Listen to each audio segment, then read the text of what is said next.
Hello friends, welcome to Gitanjali Kitchen and Talk.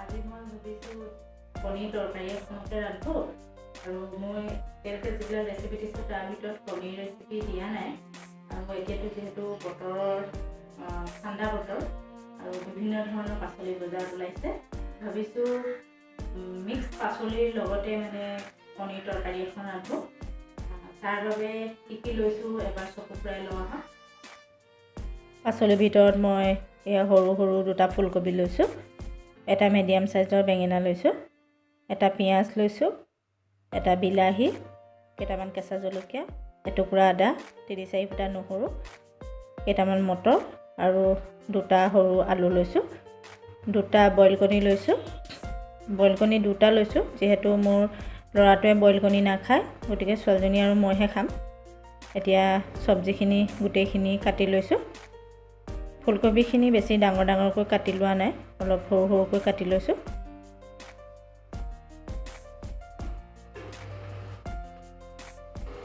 আলুখিনি অলপ দীঘল দীঘলকৈ কাটি লৈছোঁ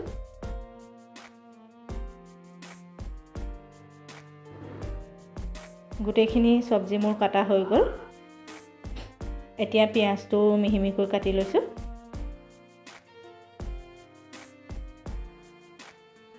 এতিয়া কেৰাহী এখনত এয়া ডাঙৰ চামুচেৰে 2 চামুচমান তেল গৰম হ'বৰ বাবে দি দিছোঁ তেলখিনি গৰম হৈ গৈছে এতিয়া প্ৰথমতে মই কণী কেইডোখৰ ফ্ৰাই কৰি লম কণী গোটাকৈ দিয়াতকৈ এনেদৰে যদি আমি ফালি ফালি দিওঁ তৰকাৰীখন খাবলৈ খুব টেষ্টি হয়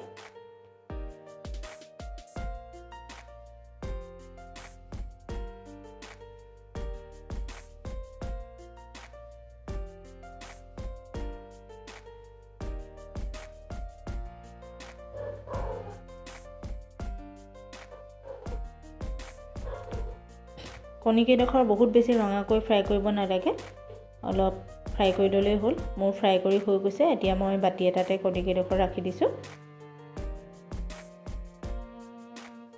এতিয়া একেখিনি তেলতে আলু কেইডোখৰ ফ্ৰাই কৰি লৈছোঁ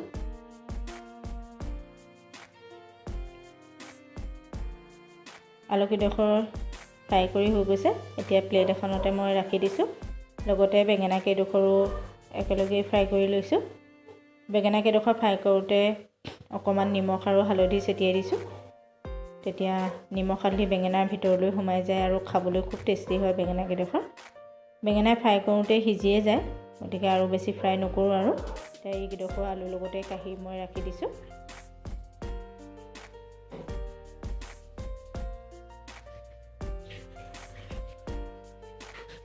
এতিয়া দুখিলা তেজপাত দি দিছোঁ তেলত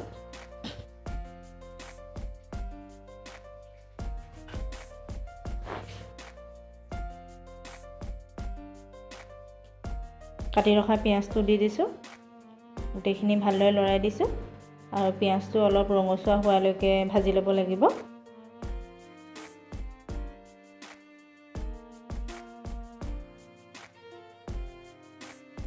পিয়াজখিনি অলপ ৰঙচুৱা পৰিছে এতিয়া যিখিনি আদা নহৰু খুন্দি ৰাখিছিলোঁ সেইখিনি ইয়াৰ লগতে দি দিছোঁ আৰু আদা নহৰু কেঁচা গোন্ধটো যোৱালৈকে মই ভাজি লৈছোঁ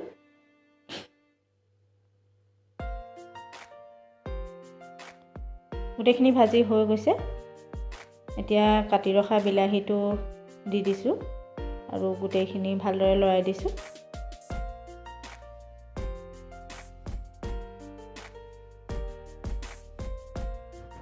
ইয়াতে মই 1 চামুচ নিমখ আৰু আধা চামুচ হালধি দি দিছোঁ আপোনালোকে নিমখ হালধিটো নিজৰ জোখমতে দি দিব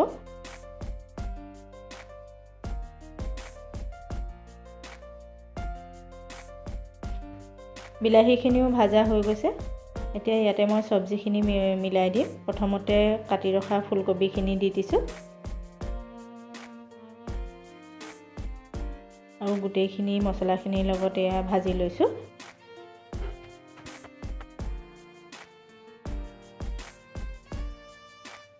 ফুলকবিৰ লগতে ফ্ৰাই কৰি ৰখা আলুখিনিও দি দিছোঁ আলু আৰু ফুলকবি সিজোতে অলপ সময় লয় এতিয়া গোটেইখিনি ভালদৰে লৰাই দিছোঁ আৰু লৰাই 2-3 মিনিট সময় এইখিনি ভাজিব লাগিব এতিয়া ঢাকন এখন মাৰি দিছোঁ আৰু 2 মিনিটমান মই এনেদৰে ৰাখি দিছোঁ। এতিয়া 2 মিনিট হৈ গৈছে। এইখিনি মই আকৌ এবাৰ লৰাই দিছোঁ।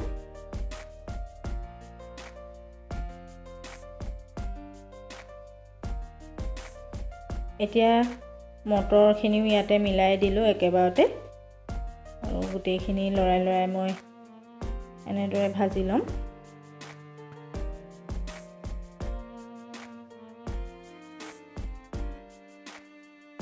এতিয়া গোটেইখিনি পাচলি লৰাই লৰাই 5 মিনিটমান সময় ভাজি লৈছোঁ। এইখিনি ভাজা হৈ গৈছে। এতিয়া ইয়াতে মই ডাঙৰ কাপেৰে 1 কাপমান জোখৰ গৰম পানী মিলাই দিছোঁ।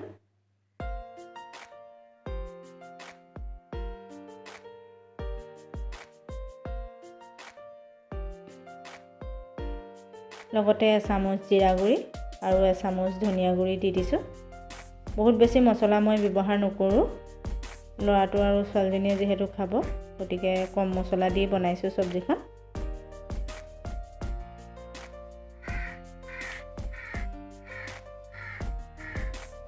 এইখিনি উতলিছে আৰু আলু এডোখৰ এনেদৰে ভাঙি চাইছোঁ, এয়া সিজি গৈছে। আলু আৰু ফুলকবি সিজি গ'ল। গতিকে ইয়াতে মই আৰু অকণমান পানী মিহলাই দিছোঁ। আপোনালোকে পাতলীয়া কৰে ডাঠ কৰে সেইটো নিজৰ মতে কৰি ল'ব। ইয়াতে ফ্ৰাই কৰি ৰখা এতিয়া বেঙেনাখিনি দি দিছোঁ। বেঙেনা যিহেতু সিজিয়ে আছে, গতিকে আৰু বেছি সিজোৱাৰ দৰকাৰ নাই। ফ্ৰাই কৰি ৰখা কণী কেইডোখৰো মই দি দিছোঁ আৰু চব্জিখন প্ৰায় হৈয়ে গৈছে আৰু।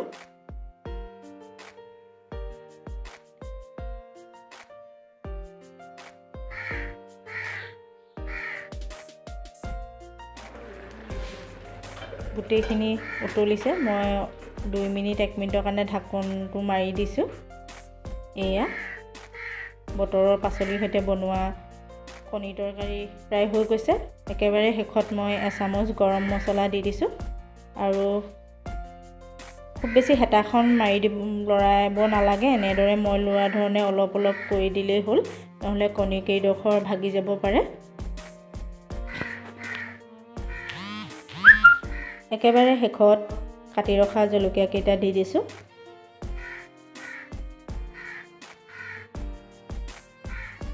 এইখিনি চব্জি হৈ গৈছে, গতিকে গেছ অফ কৰি দিছোঁ। এই চব্জিখন ভাত হওক বা ৰুটি, আপোনালোকে যিহৰ লগতে খায়, খাবলৈ খুবেই ভাল লাগে। এবাৰ বনাই খাবচোন। আজিলৈ আহিছোঁ, নতুন এটা ভিডিঅ' লৈ পুনৰ লগ হ'ম। Bye bye.